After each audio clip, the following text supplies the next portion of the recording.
Today, we're talking about gentrification. Ow. Ow. We're in Harlem, and outside my window to the right, you can see mid-level luxury. White people live there. And they got the kind of windows that you never want to cover because they're made for looking down on niggas with disgust. You scum. The kind of windows that'll have you thinking, wait a minute, where did they even get that brick during Stonewall? Because all I could find was a rock. For Marsha, bitch. Ugh. This brings us to the building on the left. A pre-war building, much more modest, where Black people might have lived at some point. Maybe they still do. I don't actually know. But what I do know is that on the ground level, there is an overpriced Italian restaurant with patrons whose alabaster skin matches the paint on the patio wall.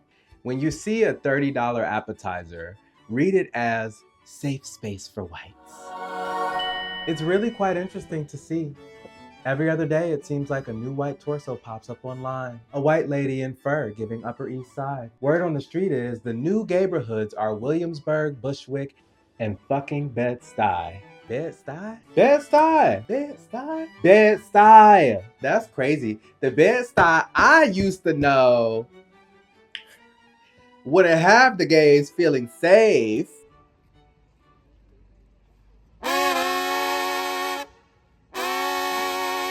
I like to fantasize about Harlem being a place where you can have your Blackness and your excellence too.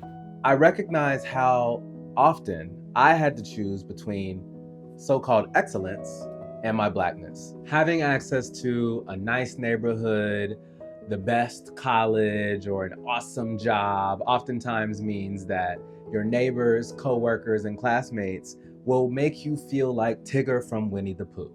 But then I had to consider that I, in the pursuit of capital gains, moved to this neighborhood, and my building looks a lot more like the one on the right than the one on the left. And I look out my window that's also uncovered, and I ask myself, what does that make me?